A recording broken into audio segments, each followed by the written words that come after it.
আজকে আমাদের দুইটা পার্ট থাকবে, ইন্ট্রোডাকশন টু কম্পিউটার আর ইন্ট্রোডাকশন টু ইন্টারনেট। আমরা ওভারভিউ দেখি। Information is power. কম্পিউটারের আসলে মেন দুইটা পার্ট থাকে, একটা হচ্ছে ডেটা আর information. Information is power and computers are amplifiers of information. প্রথমে আমরা জানি যে আসলে ডেটা কি, ডেটা কি আর ইনফরমেশন কি কম্পিউটারের ক্ষেত্রে। জানো কেউ? ডেটা হচ্ছে unprocessed materials. Unprocessed materials number হতে পারে, পিকচার হতে পারে, ঠিক আছে, অথবা ধরো আনপ্রসেসড কোনো ফাইল হতে পারে। এটা হচ্ছে ডেটা। যখন সেটা প্রসেসড হয়ে যাবে বা আউটপুট যেটাকে রিজার্ভ করা হবে সেটা হচ্ছে ইনফরমেশন। তো কম্পিউটার এরকম হাজার ডেটাকে ইনফরমেশনে করতে পারে আর কি, কনভার্ট করতে পারে। এবং বর্তমান সময়ে এভরি সেক্টরে এমন কোনো সেক্টর নেই যে যেখানে কম্পিউটার ইউজ হচ্ছে না। কম্পিউটার কি, এটা ডেফিনিশন দেওয়ার জন্য electronic device that store and retrieves and process data. একই সাথে ইলেকট্রনিক ডিভাইস যেটা স্টোর করে, রিট্রাইভ করে এবং ডেটা প্রসেস করে ইনফরমেশনে কনভার্ট করে, যেটা আমি আগে বললাম। এটা মেনলি হার্ডওয়্যার অ্যান্ড সফটওয়্যার, দুইটা কম্পোনেন্ট যদি আমি ধরি, মেনলি হার্ডওয়্যার অ্যান্ড সফটওয়্যার। সাইজের ডিফারেন্ট সাইজ হতে পারে, শেপ হতে পারে, আবার এর কনফিগারেশন ডিফারেন্ট হতে পারে। একই ধরনের দেখতে, আউটলুক একই ধরনের, কিন্তু এর কনফিগারেশন ডিফারেন্ট। তোমরা অলরেডি এগুলো জানো আর কি। এটা কম্পিউটার দেখতে কিরকম, এরকম। কেউ যদি কখনো না দেখে তার জন্য এই ফিগার। এটা আসলে ওই যে বললাম, computer has advance and information technology refers to creation, gathering, processing, storage, presentation and dissemination of information. একই সাথে কম্পিউটার যে শুধু মানে কোনো ইনফরমেশন বা ডেটা এটা রিজার্ভ করে এই না, এটা ডিসেমিনেশনও করে, মানে analysis পারপাজে।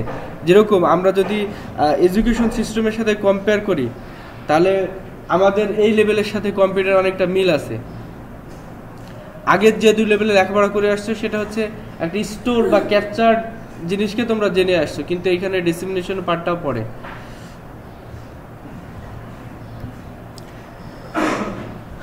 Information is a powerful tool and is the driving force behind every economy. এটা আমরা সবাই জানি যে ধরো ব্যাংকিং সেক্টরে বলো, এডুকেশন সেক্টরে বলো, একটা কম্পিউটার 1 মিলিয়নের বেশি একটা হিউম্যান বিং যেভাবে চিন্তা করতে পারে, যদি আমি একটা হিউম্যান বিংয়ের সাথে চিন্তা করি, একটা কম্পিউটার 1 মিলিয়নের বেশি মানে 10 লক্ষ বারের বেশি চিন্তা করতে পারে সে একই সময় একজন মানুষ যা চিন্তা করে। সুতরাং মানুষের কাজকে যদি আমি স্পিডের সাথে কম্পেয়ার করি, তাহলে 10 লক্ষ গুণ বাড়ায় দিছে, তাই না? তো এটা মানুষের কাজ যদি বাড়ায় দেয়, তাহলে ইকোনমির উপর অবশ্যই ইফেক্ট পড়বে, ওভারঅল কান্ট্রির উপর ইফেক্ট পড়বে। In today's world, information is multiplying at a manifold speed, and to manage it, we need the help of a magic machine, the computer. মানে যেটা আমি বললাম আগে, যে স্পিডটাকে বাড়ায় একবারে খুব সহজ করে দিচ্ছে আমাদের কাজটাকে, যেটাকে ম্যাজিক মেশিন নাম দেয়া, সেটাকে কম্পিউটার বলতেছি। এখন যদি আসে right short note on a computer, তখন প্রথম থেকে ডেফিনিশন দিয়ে কিছু কথাবার্তা লিখে দেবা। এগুলো কিন্তু পড়াচ্ছি সাথে সাথে পরীক্ষাতেও আসবে। এই আজকে যা পড়াবো আর এর পরের লেকচার, এখান থেকে এক সেট কোশ্চেন হবে, ঠিক আছে? শুনতে একেবারে ইজি হলেও এখান থেকে কোশ্চেন হবে, বুঝতে পারছো? কারণ এই প্রোগ্রামিং পার্টটাতে মানে বললাম কি, যদি চাওয়া যায় তাহলে হার্ডলি থিওরি প্র্যাকটিক্যাল মিলে 10টা ক্লাসই শেষ হয়ে যাবে, ঠিক আছে? ইজি, খুব ইজি। এখন একটা কম্পিউটারে কি কি ক্যারেক্টারিস্টিক্স থাকতে পারে, মেইনলি 3টা আর কি। ফার্স্ট ওয়ান হচ্ছে স্পিড, যেটা বললাম 1 million mathematics work 24 hours a day. একজন মানুষ যদি 24 ঘন্টায় যতটুকু কাজ করতে পারে, তার থেকে 10 লক্ষ গুণ বেশি একটা কম্পিউটার চিন্তা করতে পারে। এখন চিন্তা করতে পারলেও কম্পিউটার একটা উইক পয়েন্ট আছে। উইক পয়েন্টটা কি? চিন্তা, হ্যাঁ, ক্যালকুলেশন করে। ক্যালকুলেশন করলো একজন মানুষও ক্যালকুলেশন করতে পারে। তো এর উইক পয়েন্টটা কি তাহলে? হ্যাঁ, নিজে থেকে কাজ করতে পারে না, এই জন্যে মানুষ সবার উপরে, ঠিক আছে? রোবটের হয়তো অনেক পাওয়ার আছে। একটা রোবট, একটা ক্রেনের কথা চিন্তা করো, সেটা কিন্তু একটা ওয়ান কাইন্ড অফ রোবট। তো দেখা যাচ্ছে একটা বিল্ডিং বা হিউজ অ্যামাউন্ট মাস সে লোড করে নিয়ে যাচ্ছে, কিন্তু মানুষের ইনস্ট্রাকশন ছাড়া তার এক পাও নড়ার ক্ষমতা নেই। এবার একেবারে লাস্টে চলে গেলাম কি করে?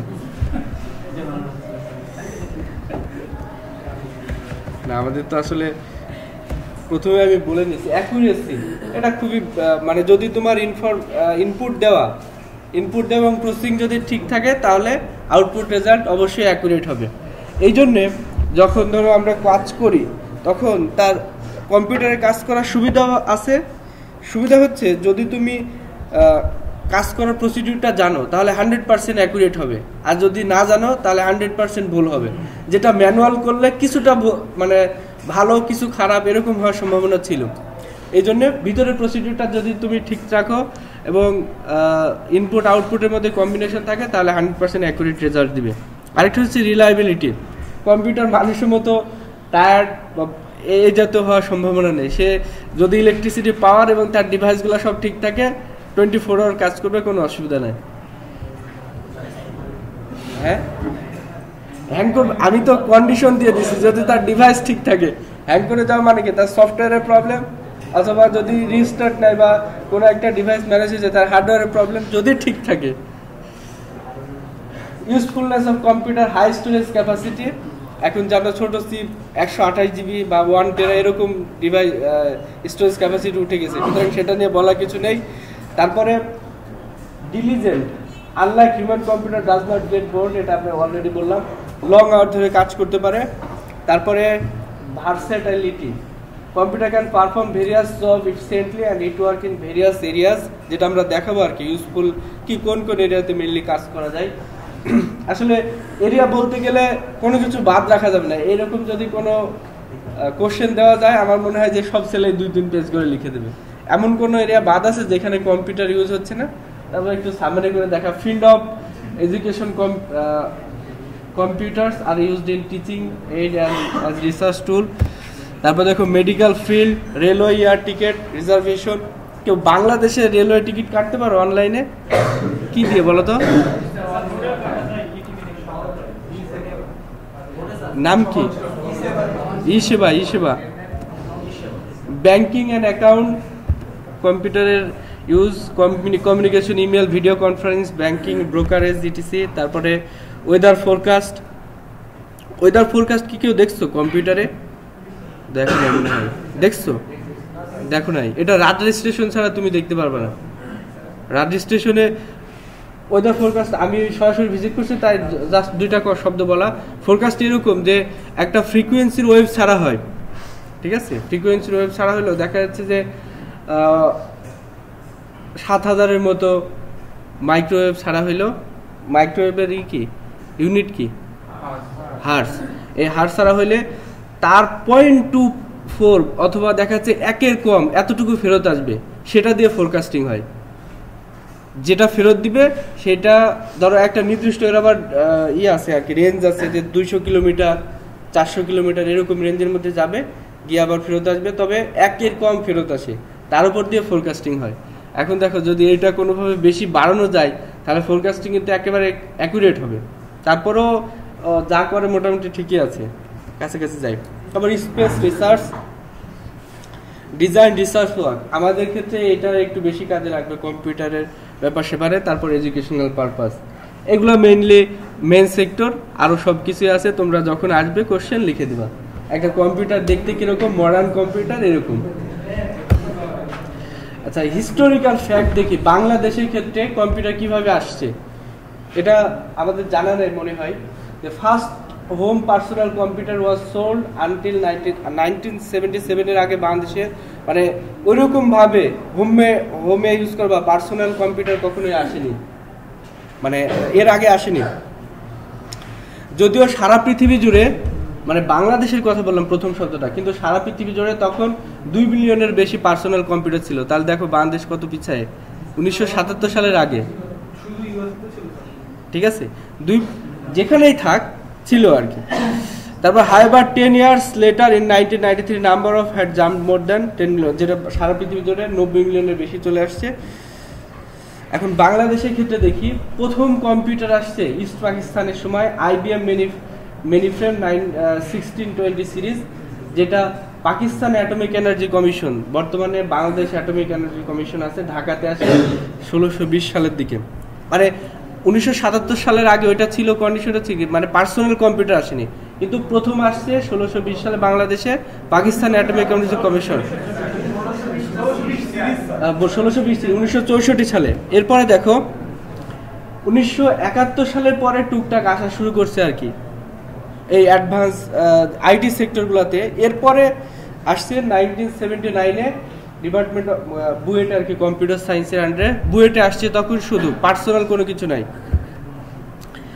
Throughout the introduction of personal computers 1980 এরপরে তখন পার্সোনাল কম্পিউটার অল্প বিস্তর আসা শুরু করছে।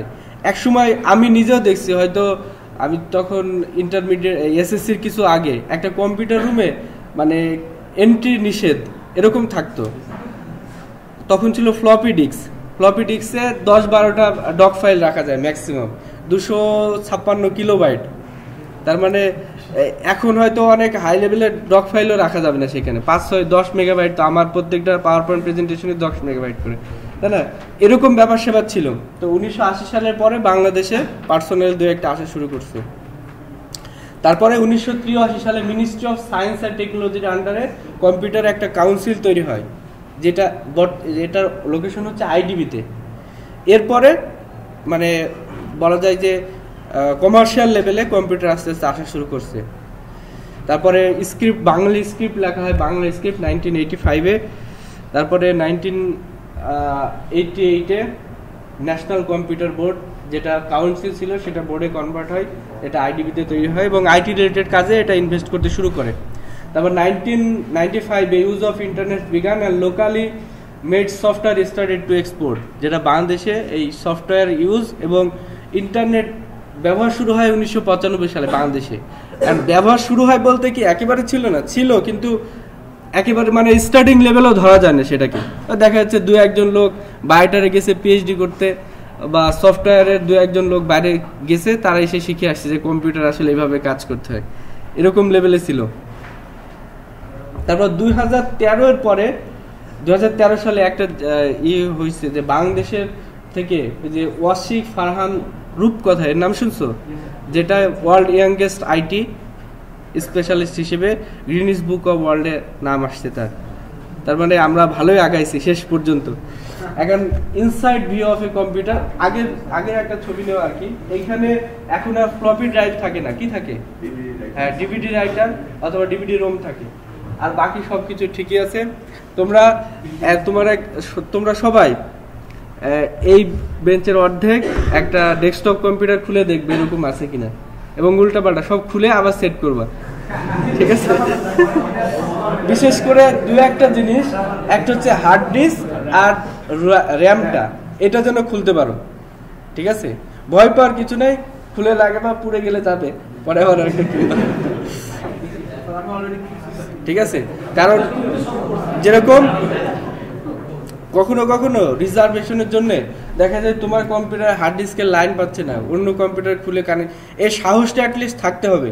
কারণ যখন প্রবলেম ফেস করবা তখন আশেপাশে তোমার কেউই থাকবে না। আবার র্যামের ব্যাপার স্যাপারটা তো এটা ফ্রিকুয়েন্টলি ঘটে অনেকের ক্ষেত্রেই, দেখা যায় যে ঝামেলা হয়ে যায়, মুছে টুছে দিলে ঠিক হয়। হ্যাঁ, এটা দেখালাম তো আদিম আমলের, বাংলাদেশে আসে না। এখন দেখো কম্পিউটার কিভাবে কাজ করে। ইনপুট ডেটা, আমি আগে বলছি যে র যে ম্যাটেরিয়ালসটা আমি দিব সেটা হচ্ছে ডেটা, প্রসেস হওয়ার পরে যেটা রেজাল্ট পাবো সেটা হচ্ছে ইনফরমেশন। তার মানে ইনপুট, প্রসেস আর আউটপুট, এই তিনটা হচ্ছে main function. We feed the data through the input unit, সাধারণত কিবোর্ড মাউস দিয়ে হতে পারে। তারপর computer process work on data in the central processing unit, motherboard থাকবে, হার্ড ডিস্ক থাকবে, র্যাম রোম, এসব সব বিষয় মিলায় সেন্ট্রাল প্রসেসিং ইউনিট, এখানে প্রসেস হবে। তারপর আউটপুট ডিভাইসের কয়েকটা নাম বলতে পারবা? আউটপুট ডিভাইস কি? হ্যাঁ, মনিটর, সাউন্ড সিস্টেম, তারপরে প্রজেক্টর, প্রিন্টার, অনেক ভালো জানো তোমরা, সবাই জানে। এখন ইম্পর্টেন্ট টার্মিনোলজি যেটা আমি বলে আসছি অলরেডি, ডেটা কি, এরকম ডেফিনেশন কিন্তু আসতে পারে এক্সামে, যে ডেটা কি, আনপ্রসেসড র facts figures are known as data. তারপর ইনফরমেশন, যেটা প্রসেসড হয়ে গেল একেবারে ফাইনাল প্রোডাক্ট। আমরা কেউ যদি বলে আমি কম্পিউটারে ডেটা রিজার্ভ করি না ইনফরমেশন রিজার্ভ করি, তাহলে কি হবে? ইনফরমেশন। আনপ্রসেসড কোনো কিছু কম্পিউটার রিজার্ভ হবে না। এখন দেখছি একটা ফাইল কাজ করতে করতে রেখে দিল ওই পর্যন্ত, ওইটাই তখন ইনফরমেশন। ঠিক আছে? পার্সোনাল কম্পিউটার কি? পার্সোনাল কম্পিউটার হচ্ছে নিজের কম্পিউটার। অনেক ইম্পর্টেন্ট সংখ্যা না? এখন দেখো কম্পিউটারের বেশ কয়েকটা, এটা হচ্ছে টাইপ অফ ইউজের উপর বেস করে কম্পিউটার কয়েকটা classification: embedded computer, programmable computer, laptop, desktop, এবং ওয়ার্কস্টেশন, মেইনফ্রেম, সুপার কম্পিউটার। এই সবগুলা ইউজের উপর বেস করে। সুপার কম্পিউটারটা কি জানা আছে কারো? সুপার কম্পিউটারের মেইনলি বেসিক ডিফারেন্সটা কি নরমাল কম্পিউটারের সাথে? হ্যাঁ, না না, সিপিইউ অনেক বড় বড় না, এটা না। সিপিইউ তুমি যদি এটাকে একটু বড় করে বানাও সেরকম না। একই সাথে অনেক কয়টা সেন্ট্রাল প্রসেসিং ইউনিট থাকে সুপার কম্পিউটারে, সাধারণত 100 এর বেশি। একই সাথে বেশ কয়েকটা সেন্ট্রাল প্রসেসিং ইউনিট প্যারালালি থাকে, এবং তুমি একটা সুপার কম্পিউটারে বসে অনেকজন কাজ করতে পারবা। স্ক্রিন ডিভাইডেশন থাকে। ঠিক আছে? মানে ধরো তুমি 10 নাম্বার প্রসেসিং ইউনিটের আন্ডারে কাজ করতে পারবা, আরেকজন করবে, আবার তোমারটা অফ করে রাখবো, অফ করা যাবে। মানে একই সাথে বললাম প্যারালালি অনেকগুলা সেন্ট্রাল প্রসেসিং ইউনিট থাকবে। এটা হচ্ছে সুপার কম্পিউটার আর নর্মাল কম্পিউটারের মধ্যে ডিফারেন্স। পরীক্ষায় লিখে দিলে যেন পারো, তখন আবার এই একটা শব্দ লিখে দিলে হবে। এরপরে দেখো, হ্যাঁ কি বললা বলো? হ্যাঁ,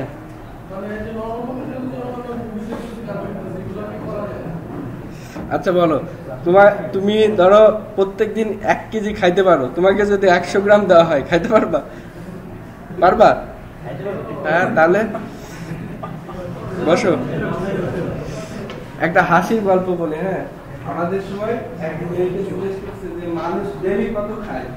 হ্যাঁ, বলো কত খায় একজন মানুষ সারাদিন? পানি, ভাত, রুটি সব মিলাই, নাস্তা, ডিনার, লাঞ্চ সব মিলাই বলো। হ্যাঁ, এই বলো, একজন দাঁড়ায় বলো।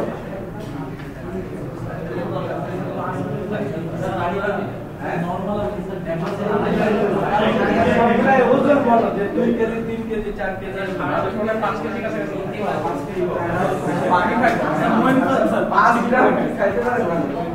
একজন মেয়ে মানুষের চিন্তা করছে আমি কম করি, মানে সবাই বলতেছে 1 কেজি, 1.5 কেজি, একজন বলছে 5 গ্রাম।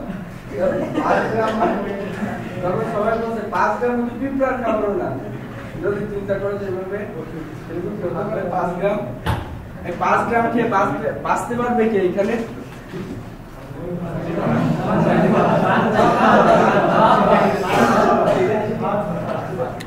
আমি বলছি প্রথমে এই লেকচারের শুরুতে যে আমি যে কথাগুলো বলবো সবই তোমাদের জানা। ইন্টারনেটকে, ইন্টারনেট একজন বলো দাঁড়ায়। আমরা তো ইন্টারনেট ব্যবহার করি, অনেক সময় আমরা অনেক কিছুই করি কিন্তু জানি না আসলে জিনিসটা কি। ইন্টারনেট কি? Internet storage data. ইন্টারনেট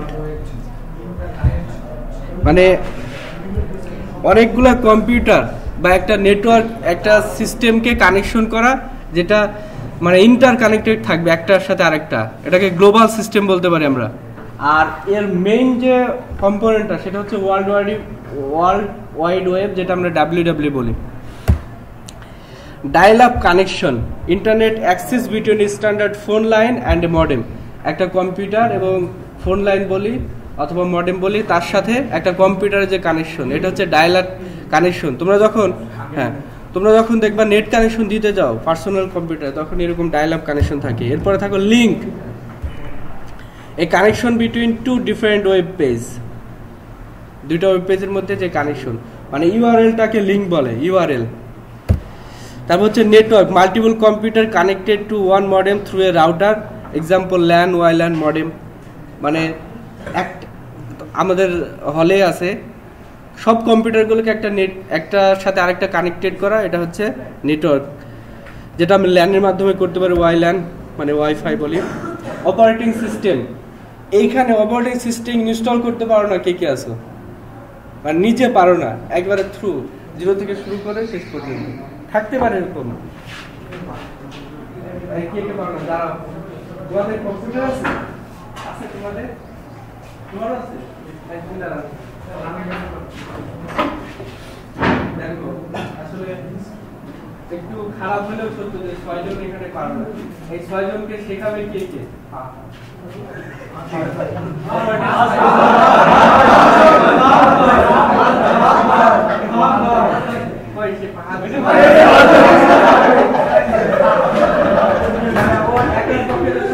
ওর আশেপাশে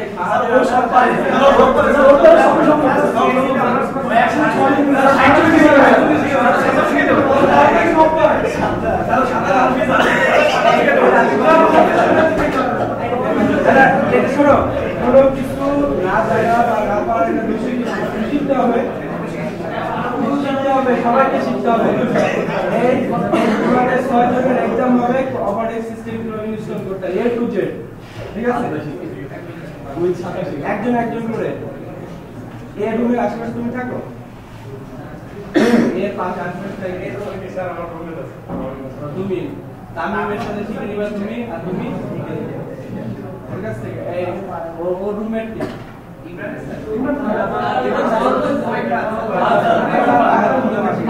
তুমি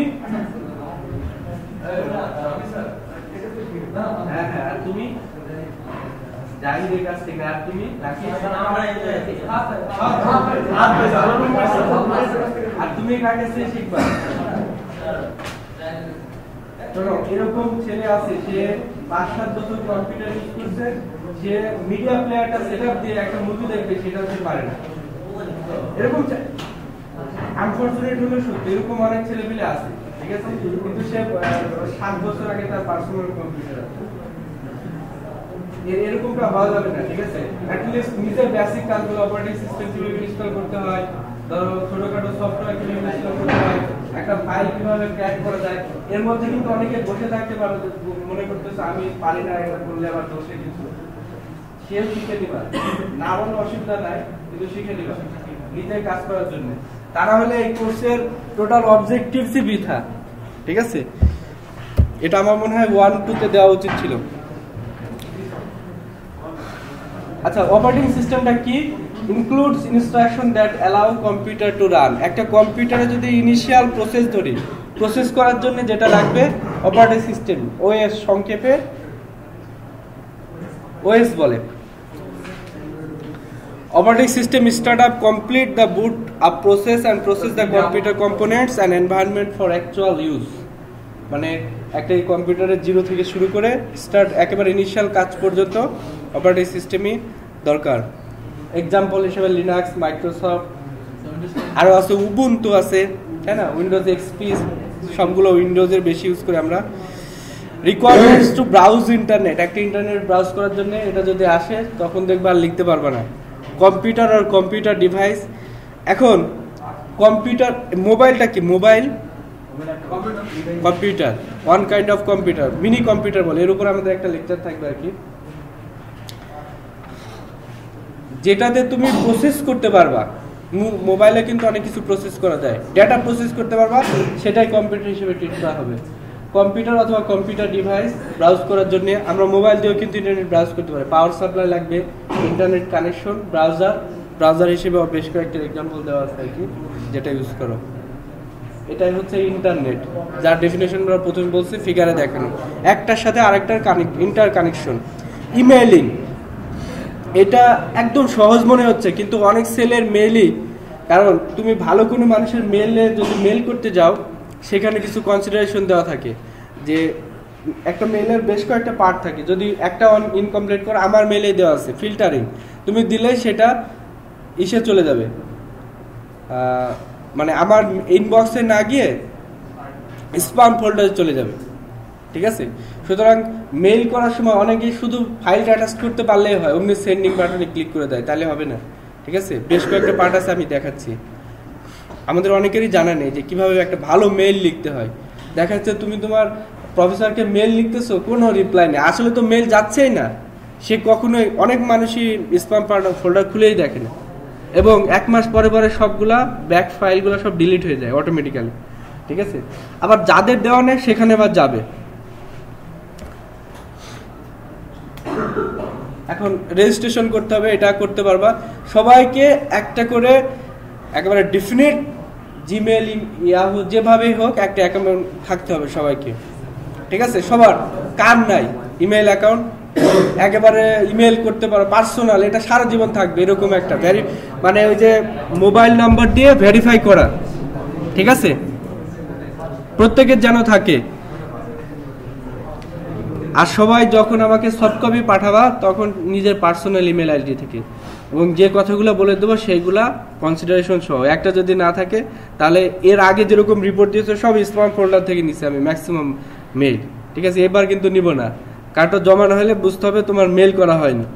আচ্ছা, প্রথমে ইনসার্ট মেইল আইডি লিখতে হবে। একটা অপশন থাকে দেখবা সাবজেক্ট, কখনোই কেউ সাবজেক্ট মিস করবে না। অনেক জায়গায় অনেক মানুষ ফিল্টারিং এ দিয়ে থাকে যে সাবজেক্ট যদি মিস থাকে তাহলে স্প্যামে চলে যাবে।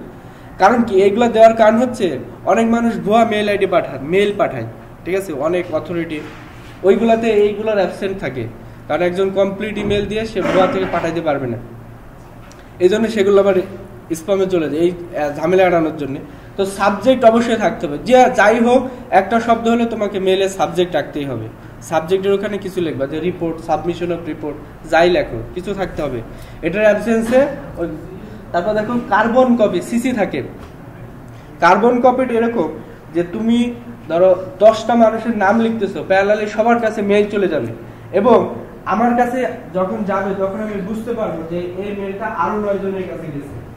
কার্বন কপি, বুঝতে পারছো? আর একটা আছে বিসিসি, দেখো ব্লাইন্ড কার্বন কপি।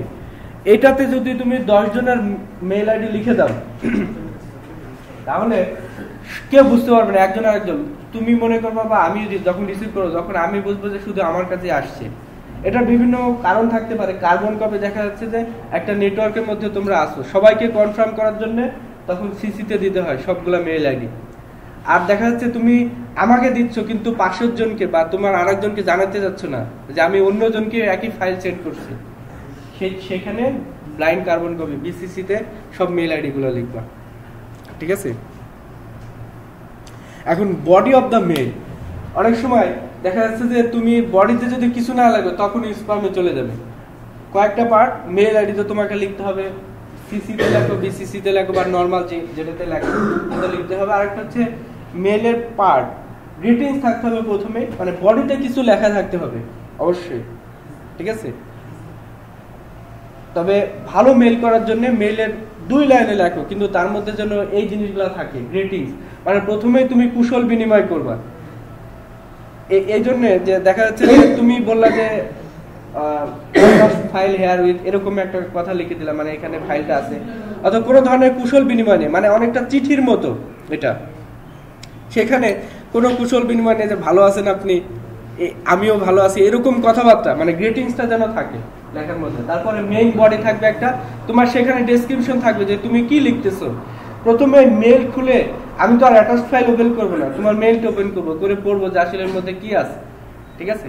এটা বলতেছি এই জন্য তোমাকে যেন ভালো একটা মেইল করতে পারে একজনের কাছে সুন্দর করে গুছায়। একটা থাকবে গ্রিটিংস, মেইন বডি থাকবে যেখানে তোমার মেইন ডেসক্রিপশনটা থাকবে, এবং তুমি কি চাচ্ছ এখান থেকে, এক্সপেকটেশনটা কি, যে স্যার আমার এই রিপোর্টটা আপনি দেখে দেবেন, অথবা যদি দেখে দেন তাহলে ভালো লাগবে, এবং কনফার্ম করবেন, এরকম কথাবার্তা থাকা। কারণ মেইল তুমি দিচ্ছ একটা অন্ধবিশ্বাসের উপরে ছাড়িয়ে দিলা। একটা চিঠি দেখা যাচ্ছে পৌঁছাইলে সে কনফার্ম করে যে ফোনে হোক বা যেভাবে হোক, কিন্তু মেইলে যদি সে রিপ্লাই না দেয় তাহলে কিন্তু তুমি বুঝতে পারবে না যে সে পাইলো কিনা। এই জন্য একটা সেন্টেন্স অবশ্যই থাকা যে আপনি কনফার্ম করবেন আমাকে দয়া করে, যে যেরকম মানুষ তার সাথে সেরকম ল্যাঙ্গুয়েজ ইউজ করা। তারপরে শেষে ফাইনাল গ্রিটিংস দেওয়া এবং থ্যাঙ্কস জানাই দেওয়া। আরেকটা জিনিস, নিচে সিগনেচার দেওয়া, যেটা মনে হয় তোমরা অনেকেই পারো, অটো সিগনেচার, একেবারে নাম, তারপরে ধরো রোল নাম্বার, যে বা ডেজিগনেশন, সবকিছু অটো লিখে দেওয়া যায় আগে থেকে। ওটা তুমি যখনই মেইল ওপেন করবা তখনই নাম এটা চলে আসবে, সিগনেচারটা, এটা করতে শিখবা আর কি। তো এই বিশেষ করে বডিতে কিছু লিখতে হবে, আর সাবজেক্ট, এই দুটার অ্যাবসেন্সে অনেক সময় স্প্যামে চলে যায়। তারপরে অ্যাটাচ ফাইল, তারপরে পাঠিয়ে দিলাম, শেষ। এখানে একটা জিমেইলের কিভাবে ওপেন করতে হয় সেই কথাবার্তা বলা আছে, সবাই পারবে আশা করি। জিমেইল অ্যাকাউন্ট নাম্বার দিয়ে তবে পার্সোনাল যে আইডিটা থাকবে সেটা যেন মোবাইল আইডি ভেরিফাইড থাকে, ঠিক আছে, মোবাইল নাম্বার দিয়ে। আর যখন পার্সোনাল মেল, সেটাতে কোনো সোশ্যাল মিডিয়া কানেকশন রাখবে না, শুধুমাত্র পার্সোনাল বিভিন্ন ধরনের ইনফরমেশন আদান প্রদানের জন্য, ঠিক আছে। এটা ভালো হবে, কারণ সোশ্যাল মিডিয়াতে একেবারে অহরহ ইমেল চলে আসে, এরকম করবে না। এরপর ইন্টারনেটের আর একটা মেজর পার্ট যেটা আমরা সোশ্যাল নেটওয়ার্ক বলি, এখানে সব ধরনের ইনফরমেশন আদান প্রদানের জন্য ইউজ করা হয়। বেশ কিছু আছে, Facebook, Twitter, Google plus, LinkedIn, এই সবগুলোতে একজন আরেকজনের সাথে ইনফরমেশন শেয়ার করা যায়, যেটা এখন নেটওয়ার্কের একটা মেজর পার্ট জুড়ে আছে। প্রাইভেসি ইন সাইবার স্পেস, তুমি কখনোই যখন কোনো বিশেষ করে ইন্টারনেটে গিয়ে কোনো ইনফরমেশন দিবা, দেওয়ার আগে একটু চিন্তা করে দেখবে আসলে যে এটা কতটুকু রিলায়েবল। হুটহাট করে ইনফরমেশন দিয়ে দিলে বিপদে পড়ার সম্ভাবনা আছে, ঠিক আছে। যেরকম কোথাও ওই যে এই জন্য বললাম পার্সোনাল ইমেল, সোশ্যাল মিডিয়াতে ওটা সাধারণত বেশিরভাগ ক্ষেত্রে ওপেন থাকে অথবা সামহাও ওপেন করা যায়।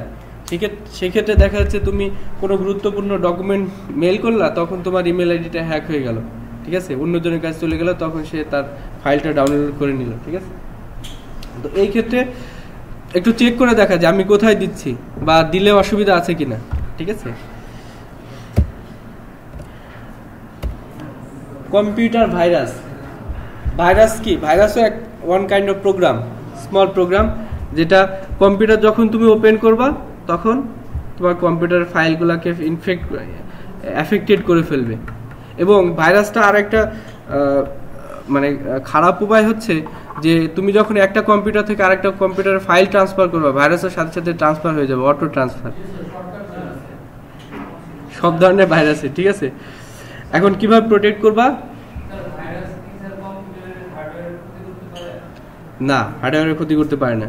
তবে হ্যাঁ, যদি মানে কিরকম হয়, আমার যতটুকু নলেজ আছে সেখান থেকে বলতেছি যে ধরো অনেক ধরনের ভাইরাস আছে, তার মধ্যে ভাইরাসের যখন এক্সট্রিম কেসে চলে যায় তখন ওই যে দেখবে অনেক সময় হার্ড ডিস্ক তারপরে ইসের মধ্যে পুড়ে যায়। কারণ কি? ওর মধ্যে শর্ট সার্কিটের ব্যবস্থা হয়ে যায়, ঠিক আছে, একটার সাথে আরেকটা কানেকশন শর্ট সার্কিটের মতো হয়ে যায়, তখন ওইটার কানেকশন চালাতে পারে না, তখন পুড়ে যায়। প্রিভেন্ট করা কি? থার্ড পার্টি আবার অন্য ধরনের প্রোটেকশনের জন্য অন্য ধরনের প্রোগ্রাম ইউজ করা, বিভিন্ন ধরনের আছে, ফায়ারওয়াল, মাইক্রোসফট সিকিউরিটি এসেনশিয়াল, বিভিন্ন ধরনের নাম টাম আছে, এখান থেকে তুমি প্রোটেকশন দিতে পারবে। Thank you very much.